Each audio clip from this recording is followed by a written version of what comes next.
కాళేశ్వరం అక్రమార్కులపై ఏసీబీ గురిపెట్టింది. ప్రాజెక్టు కీలకంగా పనిచేసి అడ్డగోలుగా సంపాదించారనే ఆరోపణలు వస్తున్న ఇరిగేషన్ అధికారులపై కొరడా జలిపిస్తోంది.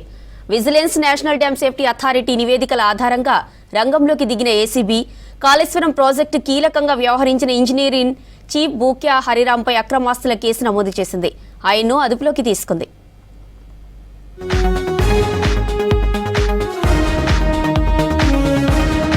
కాళేశ్వరం స్కామ్ లో ఏసీబీ స్పీడ్ పెంచింది. ఈ project engineer in chief Hariram ఆస్తులపై గురిపెట్టింది.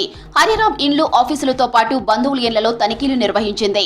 హైదరాబాద్ షేక్పేట్లోని ఆదిత్య రాయల్ హోమ్స్ లో హరిరాం విల్లాతో పాటు ఆయన సొంతూరు భద్రాద్రి కొత్తగూడెం జిల్లా లక్ష్మీదేవిపల్లి మండలం ఎదురుగడ్డ, సిద్దిపేట జిల్లా గజ్వేల్, ములుగు, ఏపీలోని పుట్టపర్తి సహా మొత్తం 13 ప్రాంతాల్లో ఏకకాలంలో సోదాలు నిర్వహించింది. నిన్న ఉదయం 5:30కు ప్రారంభమైన సోదాలు రాత్రి 8 గంటల వరకు కొనసాగాయి.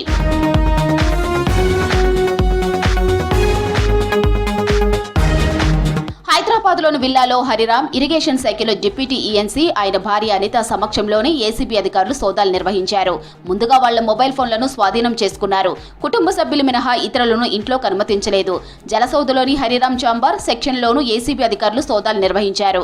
కాళేశ్వరం ప్రాజెక్టు నిర్మాణానికి సంబంధించిన కీలక డాక్యుమెంట్లు స్వాధీనం చేసుకున్నారు. సిద్దిపేట జిల్లా మర్కుక్ తహసీల్దార్ కార్యాలయంలో సోదాలు నిర్వహించారు.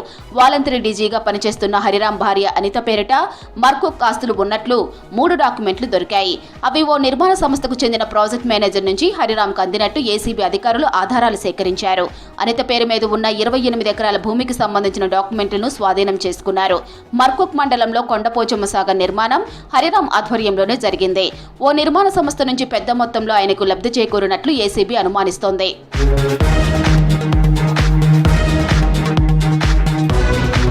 హరిరాం ప్రస్తుతం కాళేశ్వరం కార్పొరేషన్ ఎండీగా, గజ్వేల్ ఈఎన్సీగా విధులు నిర్వహిస్తున్నారు.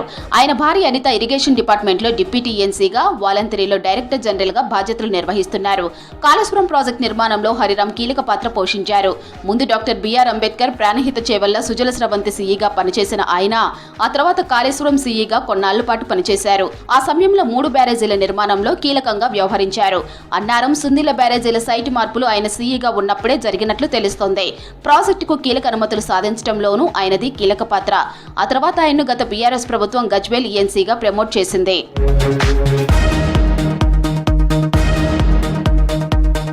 ప్రస్తుతం గజ్వేల్ ఈఎన్సీగా ఉన్న హరిరాం పరిధిలో మల్లన్న సాగర్, రంగనాయక సాగర్, కొండపోచమ్మ సాగర్, బస్వాపూర్ వంటి కీలక రిజర్వాయర్లు ఉన్నాయి. కాళేశ్వరం ప్రాజెక్టు ప్యాకేజీ 10 నుంచి 16 వరకు ఆయన పరిధిలోనే ఉన్నాయి. కాళేశ్వరం ప్రాజెక్టు ఆర్థిక అవసరాల కోసం ఏర్పాటు చేసిన కార్పొరేషన్ కు ఎండీగా కూడా ఆయనే ఉన్నారు. ప్రాజెక్టుకు సంబంధించిన రుణాల వ్యవహారంలోనూ ఎండీగా ఆయన కీలకంగా వ్యవహరించారు. హైదరాబాద్ షేక్పేట, కొండాపూర్లో విల్లాలు, శ్రీనగర్ కాలనీ, మాదాపూర్, నార్సింగ్లో ప్లాట్లు, పటాన్చెర్లో 20 గుంటలు, శ్రీనగర్ కాలనీలో 2 ఇండిపెండెంట్ ఇండ్లు, బొమ్మల రామారంలో ఫామ్ హౌస్, 6 ఎకరాల మామిడి తోట, కుత్బుల్లాపూర్ మిర్యాలగూడలో 2 ఓపెన్ ప్లాట్లు, కొత్తగూడెంలో నిర్మాణంలో ఉన్న బిల్డింగ్, ఏపీలోని అమరావతిలో కమర్షియల్ స్పేస్, సిద్దిపేట జిల్లా మార్కులో 28 ఎకరాల వ్యవసాయ భూమితో పాటు 2 కార్లు, బంగారు ఆభరణాలు, బ్యాంక్ డిపాజిట్లు ఉన్నట్టు ఏసీబీ అధికారులు గుర్తించారు. ఇవాళ కూడా హరిరాం ఆస్తులపై సోదాలు కొనసాగే అవకాశాలు ఉంది.